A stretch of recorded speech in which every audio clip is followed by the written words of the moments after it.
Hi guys! Dito ulit tayo. Andito ulit tayo sa aking garden.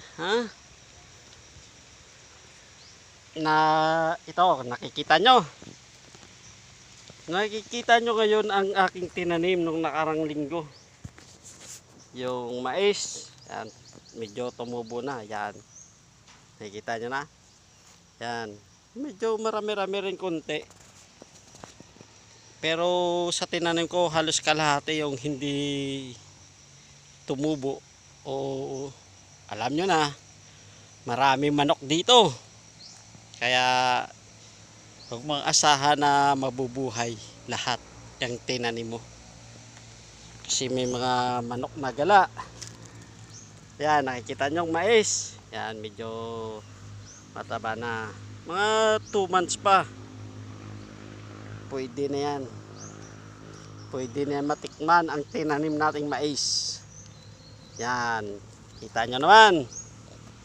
Yan. Ayan, medyo malalaki na. Pero kunti pa to. Kasi mas maganda maraming itinanim para maraming aanihin. Yan. Ito naman ako ngayon. Yan. Ang pogi nyong kaibigan. What's up guys? Yan. Aking papaya. Yung aking papaya yan. Ano ko yan. Para kumapal. Pero payat eh. Pula lang siguro. Kita nyo naman yung puno niyan. Parang ting-ting na lang. Kulang kasi sa abuno yan. Yan. Yung aking mga saging. Yan. Marami-rami rin to siguro pag ginani. Yung mais na to.